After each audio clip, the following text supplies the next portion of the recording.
Hello and welcome back to Bloodhound Pix, where we are doing one of our regular episodes. As always, I am one of your hosts, Craig, I'm Kyle. I'm Josh. and this month's double feature, since we are switching to doing these once a month, along with our other stuff for Morbidly Beautiful Podcast Network, this is going to be Josh's double feature pick, which I will let him start. Okay, so which one you guys want to do first? Because I have to Google the film so I can get the synopsis pulled up. So Craig, you just threw me under. You just threw me under the bus. Craig's putting everybody in the hot seat. Yeah. So seriously. So let's start with here. I will give the movie titles while he looks them up. Let's start with Combat Shock. So then we can end on a little bit lighter note of The Other Hell, also known as, I think it's one of those ones that had several titles to it. But oh yeah, there's a ton. So yeah, that's a good idea because Combat Shock. I watched the film again for this show, and I had seen it. I don't even know. It was a while before, but I liked this movie so much more seeing it again last night. Like, I think it might be one of my favorite things ever. But for those who don't, and I feel like Combat Shock is kind of, I don't know. I feel like it's kind of gotten, more sort of exposure. Like it just seems like every year that goes by. I mean, this film came out in 1986. And it just seems like every year that goes by, it like gains popularity. Well, when it came out the same year, and it touches on a lot of themes, even though it came out a couple months prior, of Platoon. And obviously, when Platoon came out, it was like any Vietnam movie was basically overshadowed because of Platoon. Yeah. I don't know how much of a release it got either. Yeah. Yeah, I think it was released, like in grindhouses and shit in New York. But I think aside from that, I don't know how, across the country. I don't know. I mean, it's not something that you would think, would be playing at like your fucking multiplex, even in 1986. And it was distributed by Troma, but they didn't make the movie. It was only distribution purposes. Well, Kaufman and the other two did produce, but I mean the budget was $40,000, and that's fucking ridiculous. So anyway, so for people who don't know, the Google log line, whatever the fuck you want to call it, for Combat Shock says that a former prisoner of war, and they have the actor's name wrong, returns to his miserable family and depravity in a New York slum. So, I mean, I guess that's somewhat accurate. You could be a little more specific, fucking Google. But this film was directed by Buddy Giovinazzo. He's had an interesting career. This was his first film, too. We were just talking about first films. This is Buddy Giovinazzo's first film. It stars his brother, Rick Giovinazzo, is the character of Frankie, the main prisoner of war, the Vietnam, returning home soldier guy that's got a really bad case of PTSD. He, it's funny because it's almost like he has all these like memories that are horrific, mainly dealing with his like prisoner status in Vietnam. But then when you look at like how his life is, in like what is the present day of at least in the story world, it's like, it's not fucking much better, man. And it's one of those things too where there's really not a likable character in the entire film. I think obviously the Frankie character is somewhat likable, but literally everyone else is not. And his wife is all she does is fucking bitch and complain.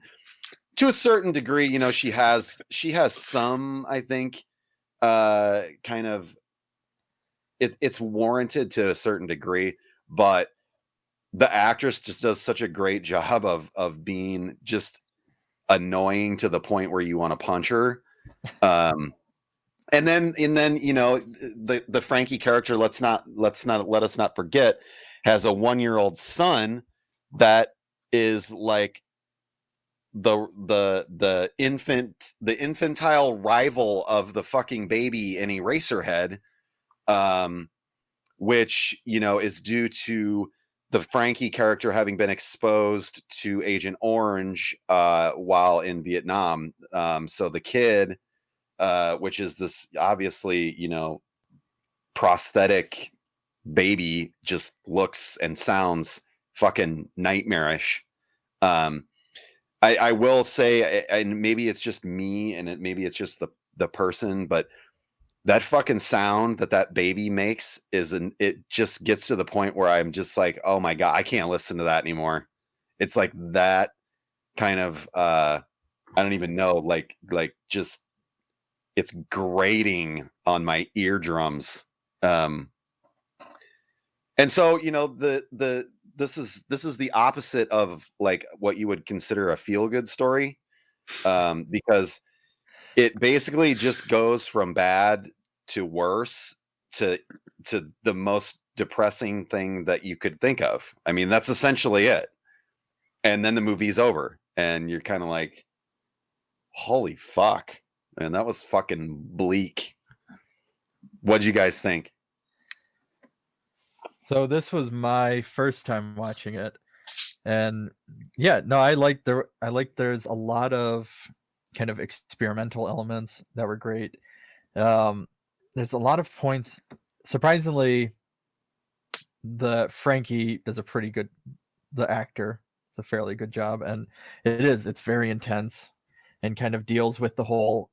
Of course, it's shot in 1980s New York, so you have basically anybody that's seen a movie in 1970s 1980s New York, they really showcase all of the grime and the dirt and everything that came with it, and that's what this showcases a lot. And then even something like Staten Island, where it takes place, is very much like that. And yeah, I mean, it was intense, and I don't want to spoil too much, especially the ending, based on somebody who has a child. That is pretty devastating, but it is an interesting one to see in terms of that is closer to when Vietnam actually happened, instead of a movie like being made now about Vietnam and PTSD. Actually seeing one where the character is somebody who would have been like of age to be in Vietnam and stuff like that. And I read a lot, I listened to a lot on this movie, kind of leading up to this podcast, to know more and see if anybody else has really been talking about it, which again, as you were saying, Josh, over the last couple of years, it seems like more and more people are really discussing it. And yeah, a lot of what they're really that they're talking about is you have this thing where like Vietnam was one of those elements where it was seen as, oh, this is for those serving, this is the older generation's war. It was no longer where you had wars like World War II, this is our country's war and we're fighting it. Like it became this war that was, not theirs. We're just being forced to do this because, these bureaucrats, these capitalists, whatever, want us to go and fight for no reason, is kind of what comes to it. And there's a lot of talk about that. And a lot of symbolism, and I actually think there's a little bit more symbolism than something like Platoon, which is kind of very glorified in some instances. But yeah, I enjoyed it. I mean, as much as one can. I'll end it like that. Which is a lot. Yeah. This is my second time seeing it. So I think part of the popularization was, I know it came on Amazon Prime 2 or 3 years ago, maybe a little bit more, because that's when I saw it. I had heard of it, but then all of a sudden it was on Amazon Prime and like available. Yeah, I mean, I'm glad you brought up Eraserhead, Josh, because that's all I could think of too. Was like, yeah, this is the weird. This movie is like a mashup of Taxi Driver and Eraserhead with a Vietnam vet. Well, Travis Bickle was a Vietnam vet, actually, so there you go. But I love it. It's just so fucking intense and gritty, and it's very much feels like a precursor to. I don't know this for a fact, but I feel like it's like a guarantee that this is some movie that like Joe Begos probably loves. Feels like a precursor to him. It feels very much like connected to like the Abel Ferrara school of filmmaking. It's just the whole movie just, I want to like wash my hands. Everything looks dirty and gross, like his house, everything. You're just like, oh, it's just disgusting. And it just gets dirtier and dirtier and more disgusting. And everyone's addicted to drugs. Pretty much like everyone is, except for the lead guy, everyone is completely morally reprehensible. And it probably is the best ending ever. Probably the happiest ending that could happen to that guy. Yeah. Seriously. It does also deal a lot with, or it has these weird kind of meandering moments of, like when he's going to the unemployment office, and then they're talking about the Vegematic, and there are these very surrealistic, sections. Or one of the famous scenes that are talked about is a junkie needing to shoot up heroin but doesn't have needles, so he cuts open his arm and then pours the heroin in to the open wound. And so that's the one that the scene that pops up very frequently.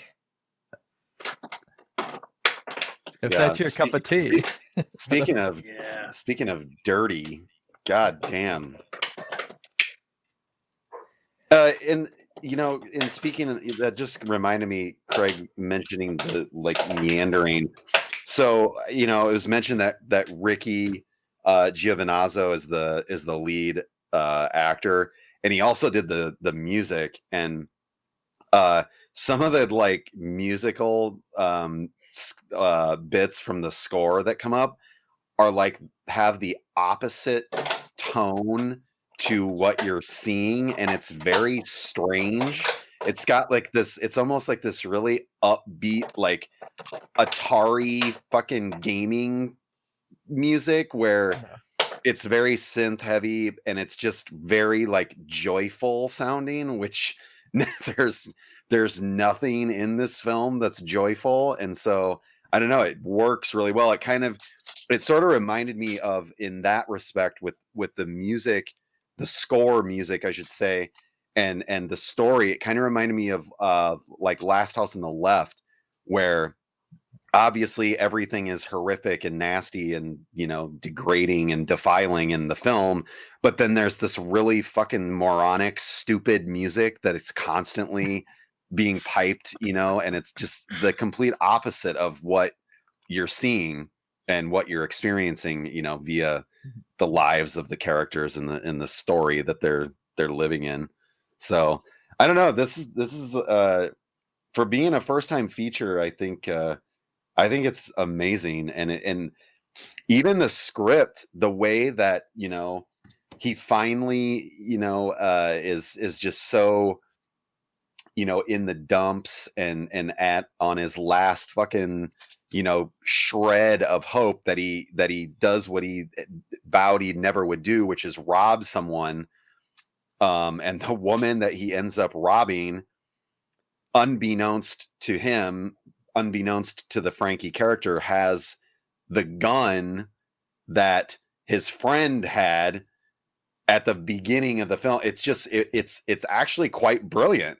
And without getting too much into it, just take my word, it's a brilliant kind of turn of events, in him doing this thing that he vowed he never would do, which is rob somebody, because he is not morally reprehensible like everyone else. So when he finally breaks down and does the dirty, it's a great turn of events, that is great help in leading him to the conclusion of the film, which we've all agreed is one of the greatest endings in cinema history.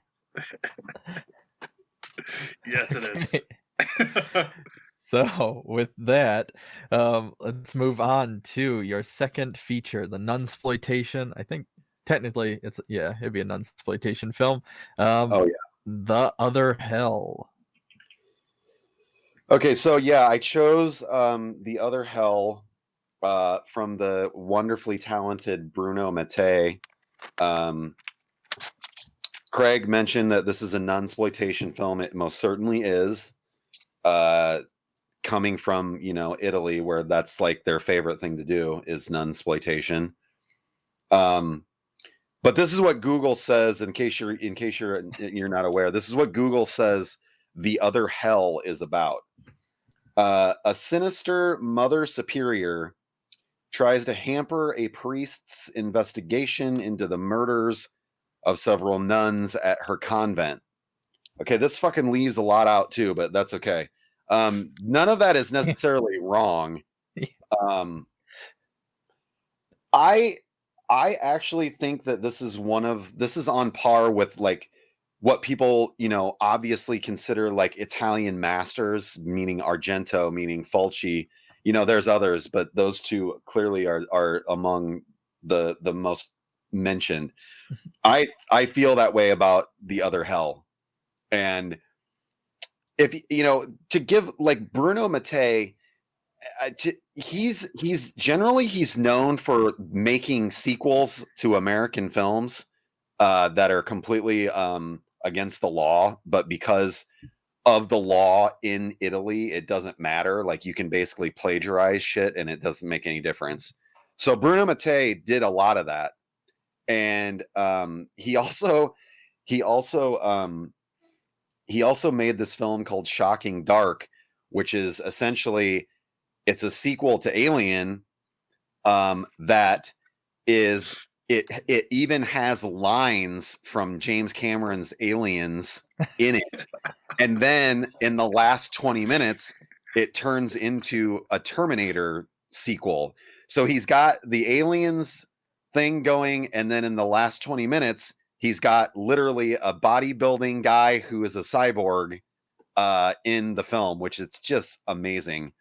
So that's the kind of shit that he's kind of known for. The Other Hell, granted, for me, it's kind of like The Exorcist. It's kind of like The Omen, but it is nunsploitation. So it's one of the lesser sort of plagiarized things that he's done, I guess. And the writer, he did not write the script. He came up with the story, but he did not write the script. And that's kind of a good place to go in terms of talking about this movie, because the script does not make any sense at all in any way, shape, or form. And it is so baffling at times that it's just like it's baffling, but it's done in such a way that it's never boring. It's never not entertaining. And there's a death about every 10 minutes, and generally they are completely out of control. How does the at the very beginning of the film, with when the one sister is, and I can't keep any of their names straight, the character names, but it doesn't really matter. There's one of the nuns in the convent is like down in this basement, right? and she's like obviously looking for one of her sisters. She keeps saying the woman's name, sister, whatever the fuck your name is. Where are you? And this basement, this like, it is like just full of human skulls and bones and skeletons, and you're like, what the fuck is this? Is this just like normal for you know, an Italian convent? And then anyway, she finds the sister she's looking for in this like secluded room type thing that essentially looks like something out of, you know, like a 1950s mad scientist film, complete with beakers and you know, green liquid flowing through. I mean, it is just like, what in the absolute fuck is going on? And you have this other nun in this room who proceeds to remove parts of this woman's vagina. And I mean, it is just like, and this is all literally probably within the first 5 minutes. So that alone just completely sets the tone for the kind of batshittery, the kind of mind fuckery that this film has in store for you. It doesn't make any sense. So don't even try to follow the plot. That's completely irrelevant. I think too, in speaking of the script, it's got one of the most, speaking of completely boggling things, one of the most unbelievable red herring bits in the screenplay that involves a cat. And, you know, correct me if I'm wrong, and maybe I'm wrong, but to me, you know, there's this evil presence in this convent, right? And to me, they were trying to make it seem like the cat was the evil presence. Either that or the evil presence was somehow in the cat. Because there's all these random fucking shots of this cat, right? Not only that, they make the cat seem like an asshole, right? Like it's an evil cat. And then I don't know how many times you see shots of this cat, and then the fucking cat gets mauled to death by two dogs, and you're like, holy fuck, that is not at all the way I expected that to go. So I guess the cat's not evil then, huh? I mean, I guess there's no way. What do you guys think of this movie? Do you think it's as fucking completely out of control as I do? So, hearing you talk about it makes it sound amazing, doesn't it? Yeah.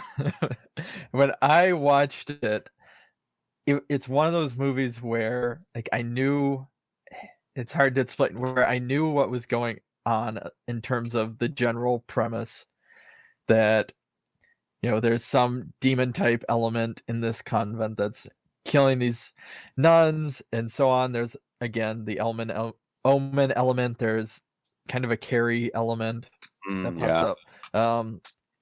A bunch of other things. But I realized I was watching it and I didn't look at my phone. I was like paying close attention to it. But halfway through the movie, I almost stopped with myself and said, like, I have no clue what's happening right now. And I've been watching this thing and I just don't. And it's not like a purposeful, you know, whatever, Lynchian or however you want to phrase it, where you don't know because it's purposefully ambiguous. It's just like how this movie's done. Yeah, I could not, there, besides a couple of scenes, I don't think I could repeat any of what I saw until you started talking about it, and then I was like, oh yeah, there was that scene, there was things like that. But I mean, it's, yeah, an nunsploitation film, and it's crazy and off the walls. And Kyle? Yeah, I don't know what the fuck happened, but I liked some of it. The funniest thing, like, so it started, and there's all the shit Josh just described, and of course, this heinous genital mutilation. and then the score is coming in, and I'm like, oh man, this is Italian. That sounds like a Goblin knockoff. And then it goes on, yeah, and then it has the opening credits like 10 minutes in, and I'm like, oh, it is Goblin. Oh wow, okay, that's weird. And then it just, yeah, I mean, there's like pages from the Amityville Horror Omen Exorcist playbook where that one priest is in somebody's room doing I don't know what, and then like a book starts on fire out of nowhere, and there's just shots of this beautiful white owl in slow motion, and then a fucking light bulb explodes, and I'm just like, what is going on? And it continues from there. And there's just so many good, it almost doesn't matter. There's so many good things, like the whole layer where the cat is, and later you find out it's like the nun's daughter, disfigured daughter, is staying hidden in the convent with all the hanging dolls, is great. It's super creepy. They're clearly plastic, but there's wooden clanking sound effects. And I think the daughter actually looks, not her makeup, but before you see her face, I think it actually is pretty effectively creepy, where there's just that nun with just the, there's just a person just with a white piece of cloth over their face, is actually pretty damn creepy. And then kind of like, as much as there is a plot reveal at the end with her not being the killer, and it's like her mom is the killer, and she's like a Carrie, psychic, disfigured girl who's just been living secretly in the convent. That was kind of great. I didn't know anything that happened up to that point. And then I was like, oh, that's cool. It's a good backstory. Yeah, it's funny because that bit of the backstory, when it does come, when it's like when there's 5 minutes left in the runtime, but you are kind of like, holy shit, man, that kind of makes sense. And that's kind of well done. Yeah, it is. I know. I was like, that's kind of, I guess that's up for grabs to steal, because everything else was so incoherent. Like, can I just take that idea and write a script? And like the character of the guy that's like the groundskeeper, and like, why does he have cages of dogs? Dude, I was wondering about that, because obviously there are nuns that walk like they keep German Shepherds. This is a thing. I don't know why. I think it's maybe because of I don't know, because monasteries are remote, and those are like mountain dogs, maybe. There is a nun that I see in the park by my house walking a German Shepherd sometimes. So it made me think of that, but I was like, why do they have these dogs? Why do they need all these German Shepherds? What is this? Is this like for security? And and they weren't all German Shepherds though either. No, there were some pit so bulls. It's like, yeah. So it's like, yeah, this guy, he's the gardener, but yet he's also like running a pound too. Like, what the fuck? I don't get it. Well, I don't either, but he is like the prototypical Italian red herring guy. Like, oh yeah, he doesn't even hardly have any lines. He shows up pretty early on where he's just there. He just leers at everyone. You're like, all right, that's that guy. Yeah, he just looks like, oh, it's got to be him. He just has that look. Yeah, and I mean, he kills that cat, so he's clearly, man, he wanted to be the killer. He's down for some killing. Yeah, and then the evil or whatever, if it influences his own German Shepherd to rip his throat out. Yes. Out of fucking nowhere. Like he's running away from the dog, and he goes into that building, that like shed thing, and it's like there's obviously nobody in there but him. Sits down in that chair, and then out of fucking nowhere, the dog just rips his. It's like, where the fuck did the dog come from? You know exactly where. That dog fucking ran out of Suspiria into the beyond, and then into this movie. Yes. So the only thing I could find on the dog element was kind of what you were saying, Kyle, was that since they're alone, it's almost like this kind of level of protection. But that's only one little thing. The rest was, so I don't know if that's the truth to it or if it's Yeah. It must be. I guess that's just a thing, you know. I mean, there's so much more Catholicism in Italy, so I'm sure it's like I'm sure they watched it and they're like, oh, there's always German shepherds. There's always a weird groundskeeper just trying to kill cats. It's just Italy, man. Yeah. Animal cruelty is one of their favorite things. Well, and then I was gonna say, and then there's the scene where he cuts the head off the chicken too, and it's like, dude, again, oh, this guy's gotta be the fucking evil one. He's cutting the heads off chickens. That was the most fucked up part too, because he had that whole monologue where he's like, "I've raised this chicken since it was just a little chick, and I've been waiting for this moment." Die. Yeah, that was fucked up. There's also no, go ahead. Oh, I was just gonna say, and the fucking cat killing thing, seriously, it was just like, it was so like out of fucking nowhere, and like, well, I guess the cat isn't the evil one, is it? That fucker is dead. Yeah. It was overkill. Yeah. So did you recognize the the young priest that comes in? Because he's in City of the Living Dead. And I feel like I've seen him in other Jallos too, like the curly-haired, bearded guy. I've definitely seen him. I did not recognize him. He's been at least in one Fulci movie. I feel like there's more, maybe. But I didn't know what the fuck he was doing. Like, he had these scenes where he's trying to solve the case, and he's got a tape recorder, and he has a Super 8 camera aimed at his face as he's deducing shit. And I was like, what the fuck are you recording yourself for? And I never got an answer. No. And like, you know, and again, it's like, it is. It's like, what are you doing, guy? What the fuck do you have all that recording shit for? And then like the one time, I don't remember, it was like something bad happens, and there's just like, you just see him like in his room, and he's just obviously drank that whole bottle of liquor. And it's like, fucking A, that dude's got to be wasted as shit. Was that same? That was the same part where he just starts breaking shit for no reason, right? Yep. Yeah. So it's like, oh yeah, he's fucking drunk. And like, you know, like as shit moves forward, and it's like these people keep dying and all this weird shit keeps happening, and the dude's all like, you know, now I'm gonna really take this seriously now, and I'm gonna do whatever it takes, you know, and it's like, you're not fucking doing anything. You keep saying that, motherfucker, but you're still not doing anything.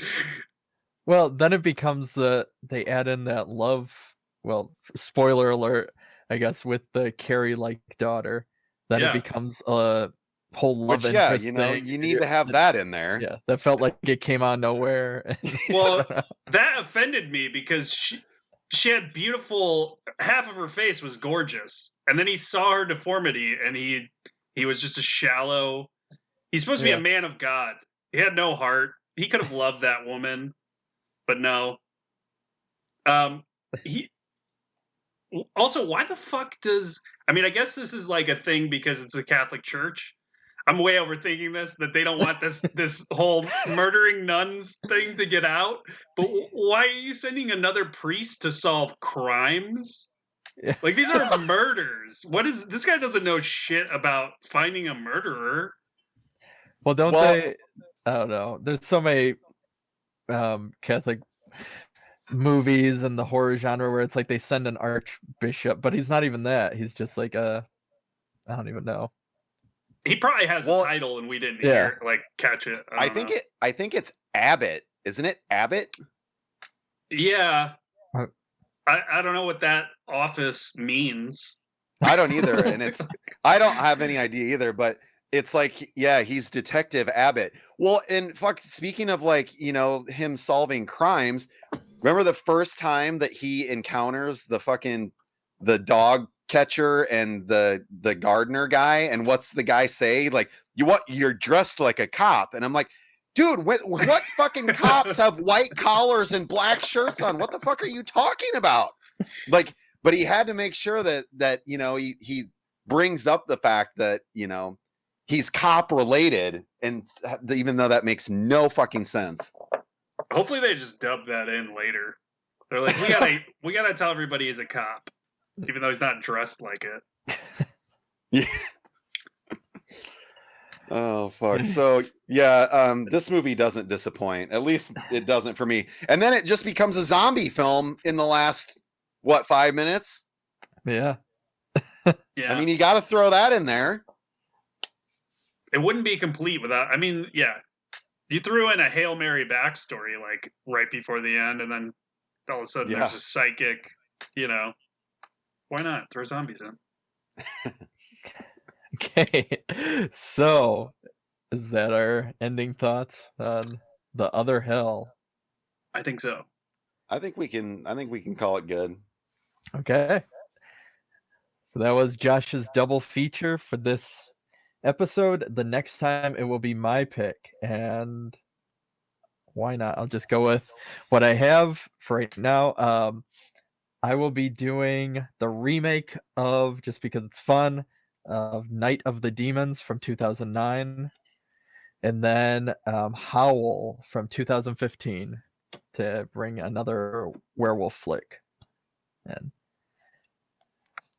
so, yeah, as always, thank you for listening. Hope you enjoy. And if you have any suggestions for us of truly independent or obscure horror movies that you'd like us to watch, feel free to send them our way. Bloodhound Pix podcast is part of the Morbidly Beautiful podcast network. Produced by Josh Lee, Craig Drum, and Kyle Hintz. Music by Raymond Seed. Editing by Kyle Hintz.